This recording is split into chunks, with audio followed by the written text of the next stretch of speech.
Valhalla, you're not alone. Let's talk about that.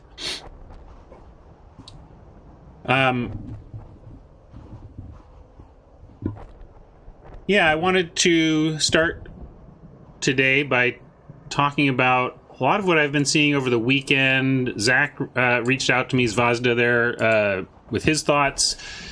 We had Nick on Friday, and then he made some posts on Facebook over the weekend that got me discussing and thinking about things. But basically, I feel like with War of the Spark, we have had a initial reaction to the bomby list of rares and mythics in the set. Hey, Timnos.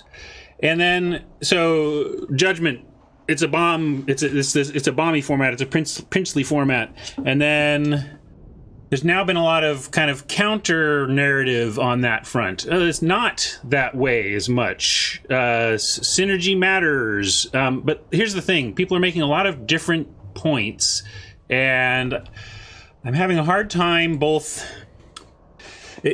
parsing all the different points and seeing how to then convert that into a change in behavior that increases my win percentage. Like, what's my takeaway, right? Because if all we're sitting here doing is trying to describe what this format is, it's princely. How princely? It's bomb heavy. And then we find some line, and I feel like we're arguing about where this line is with no. Oh, Furnace Dragon just popped on. Hey, Stranger Colin, thank you for the sub. I'll turn that off in a minute. Anyway, that there's a lot of effort that seems to be going into defining exactly how bomb heavy this is, exactly how important the rares are, and it's like, what does that do for me? Where does setting that line perfectly, how does that change my win percentage of the game to understand that? And I don't think it really does. And so we're getting into that place as Magic players where there's a lot of conversation happening that is wheel spinning in terms of actionable takeaways. So, but I did want to see what we can do to get some actual actionable takeaways, because I'm starting to get some idea of what it all means, what people are saying. The first thing I wanted to call out is that I think Magic players toss around terms like we all agree what they mean, and sometimes terms interchangeably that aren't really synonyms, and that's happening here, I think, in terms of, I hear some people say specifically, this is not a princely format, or you hear Luis say, this is not a princely format, it's a king, this is a king format, not a prince format, right? So you hear that side of things, and then you also hear, well, this is a bomb heavy format, or this is a bomb driven format, or this is a bombs win format. So you hear different ways of phrasing it, like either about its princeliness, which is basically, as far as I know, a BDM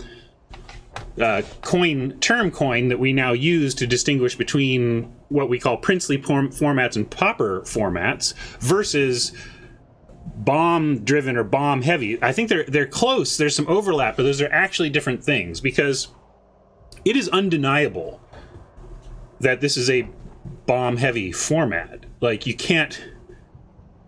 We can go through the card by card list and we can count the bombs. I don't think that's in debate, though, right? Like, but what does it mean that it's bomb heavy? The implication of calling a format bomb heavy, I think there's an implication in calling it bomb heavy that it is therefore all about the bombs all the time, and so therefore the presumption is because it's bomb heavy, therefore it's bomb oppressive, right?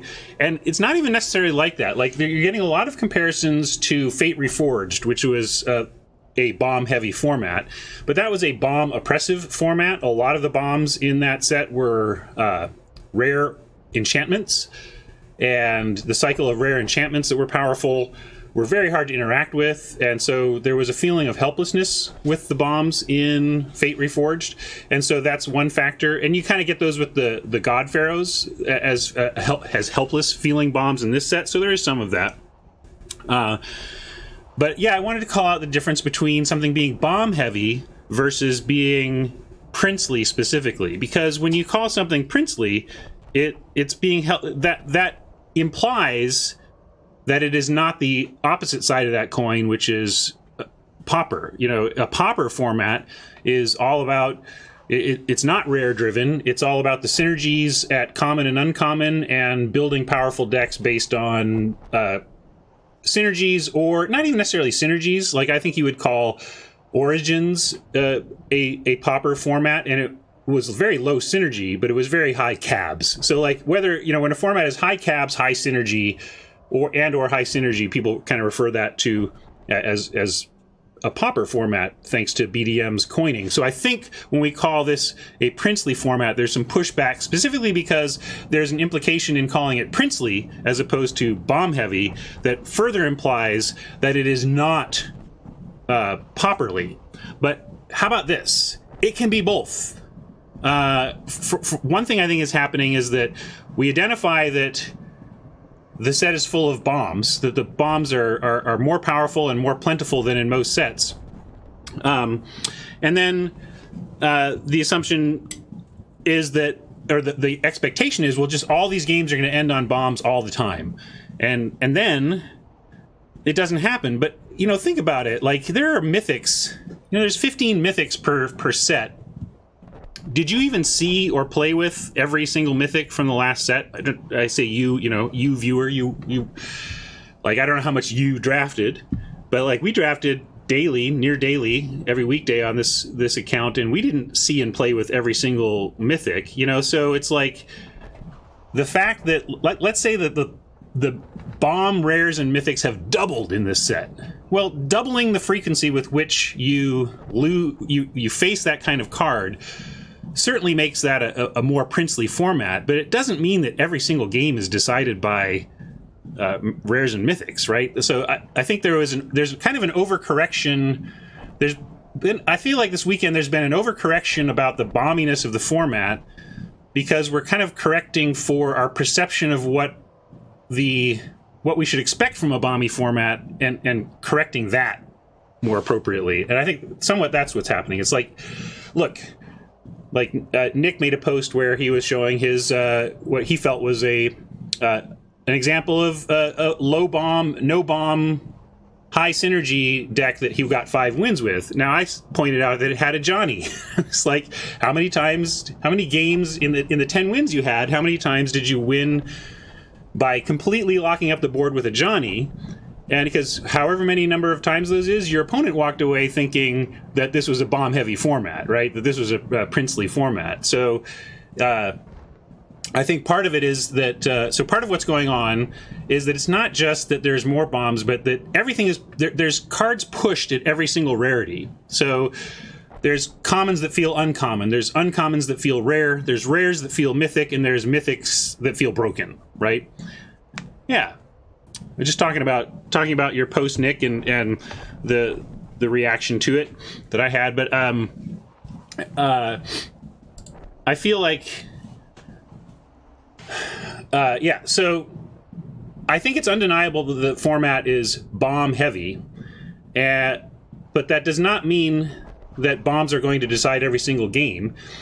And again, I come back around to, well, what's the takeaway? Like, Nick, if you just showed up, like, one thing I've been saying about this dialogue that I've been seeing, not just on your Facebook post, but kind of all around the Magic internet in the past few days, is trying to refine exactly how bomby and exactly how princely this format is. And I'm saying, well, what does that get me? Like, I don't even, like, if we find that right spot, what does that even get me? Because at the end of the day, when we started out saying that this was a bomby format, what does that mean to me? What it means is, well, how are we going to answer bombs? Like, what are the ways? Because either we're going to get them ourselves and try to use them, or we need to understand how to answer some of the bombs that we're facing, planeswalkers especially, and gods also. And I'm not sure refining exactly how bomby this format is and how princely this format is actually changes that. But what it does say is maybe, like, so what I want is takeaways. So help me with this too, Nick, to help me with takeaways. Like, yeah, so I mean, Nick, you posted one deck with one data point, right? We could all post deck lists and results that try to massage the narrative in the way we think is correct. But at the end of the day, like, how does this change how I draft and play? And so I think the good news is, like, don't despair. I think part of the takeaway is don't despair if you don't get a bomb-laden deck. Yes, you're going to be facing that sometimes, but it's not going to happen every time. And you can focus in on high synergy, cab style, curve out, apply pressure, and you can have great success without any rares or mythics. You can. It doesn't change the fact that it's a bomb-heavy format, but you can. And then...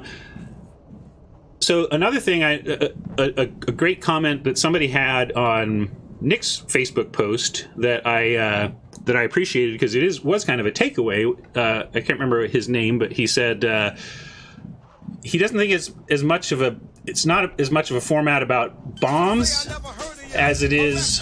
Hey, thanks for that sub. As it is a format about getting out of a board stall, like solving a board stall. So that's cool. There's a takeaway, right? And he observes that bombs are excellent at at solving board stalls. Excuse me. Valhalla's chosen for 5 months. Nice too. So yeah,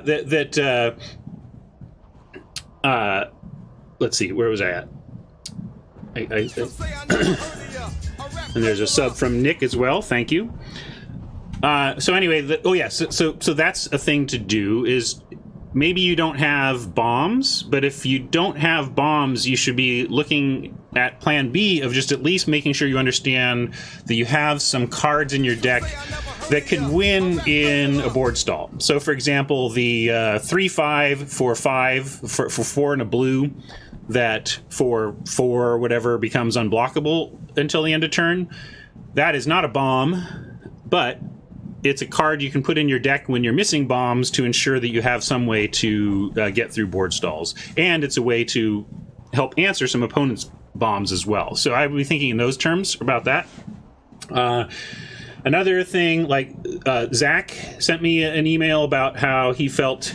I don't want to try to speak for you, Zach, because I read it once and didn't go too deep into it. But you were commenting that he basically thinks I believe you used the words that some planeswalkers, especially some uncommon planeswalkers, are traps.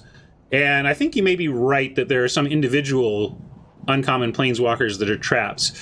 But when I hear about how hard, like how confusing a format is, like was it Valhalla or someone was saying that they're struggling with this format right now. And I think part of it is the way that the rock, scissors, paper is playing out a bit, because you have, like, if you are a grindy protect my planeswalker deck, then I am a grindy protect my planeswalker deck. How that mirror plays out. Now switch in, oops, it's now an aggressive green-red deck versus a grindy planeswalker deck. How does that play out? Well, it's an aggressive green-red deck versus an aggressive black-red deck. How does that play out? How good planeswalkers are is very rock, scissors, paper, I think, in terms of the matchups. Like, oh, I'm playing planeswalkers and I didn't get my flying defense and my opponent dropped a flyer, and now my planeswalkers feel turned off, like that I can't play them. And whereas in that grindy matchup, oh my gosh, when you can drop one of those uncommon planeswalkers with no pressure on the board, you're just like doing a dance. You feel like you're getting a 2-for-1 when you do that, at least, right?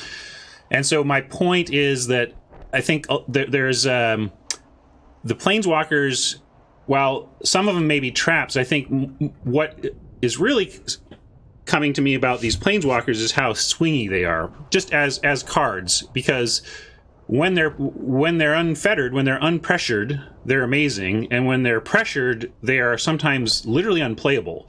And that's kind of strikeout home run territory. And historically, when I've talked about how to succeed at limited, I try to go for the solid doubles over the strikeout home run cards. You want something more consistent. But strikeout for some of these planeswalkers, like take Davriel or whatever, is like, well, for 3 mana, they discard 1 card, right? that's kind of your, and you gain a little life. So sometimes the floor is not even horrible, but they're not what you signed up for, right?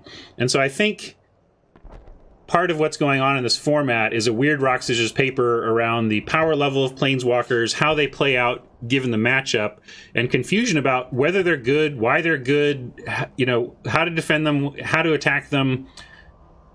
So there's a lot of that going on, I think, as well.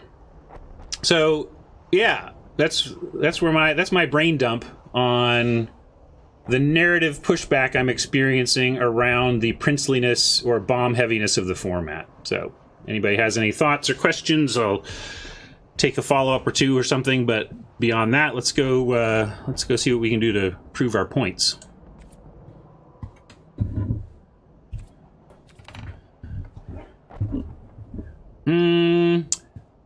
It's not a format full of princes or paupers, it's just a whole lot of Adam Dunn.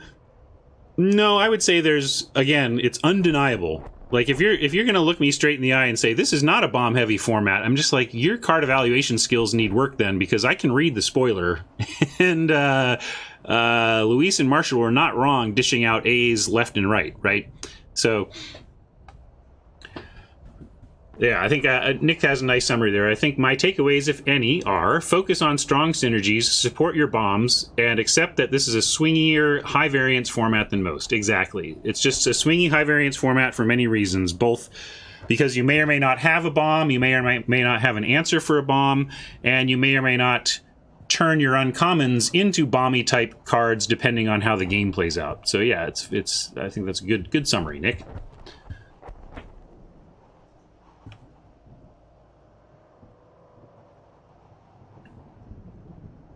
Well, Valhalla says, one thing I've found helpful is that most of the uncommon and some of the rare planeswalkers are fine to just leave on board if you can keep attacking your opponent. A lot of times, opponents waste damage on planeswalkers that aren't affecting the board as much as they think. They are just afraid of them because they're planeswalkers. There's some truth to that, but also I have legitimate fear of proliferate. I think the nature of the way in which I attack one loyalty uncommon planeswalkers in the format is way different than it would be if this format didn't have proliferate or didn't have some consistent, easy, common level way to bump up those planeswalkers that are sitting there. And sometimes they're, also maybe they're red and they're intending to use it to sacrifice to their Hearthfire. But yeah, you're right that it's not always just 100% take them out. But I also do think that there are good reasons to say, you know what? I got the board under control here. I'm going to take out this planeswalker so that I keep it under control. Yeah, flying, Nick says, in flying, when a 4-mana 2/3 flyer makes the cut, that tells you something. It does, but also, again, sometimes it's great and sometimes it's not. If it's pressuring their planeswalkers, it feels amazing. And if it's staring down 5/6 for 5 at green or 6/5 for 5 at green or whatever, like, you start to feel a little bit silly. So, yeah. Hey, Big Shark, you joined just at the transition point. I'm going to move out of this view, and we're going to go draft. Thank you for hanging out with me while I was chatting away. Now let's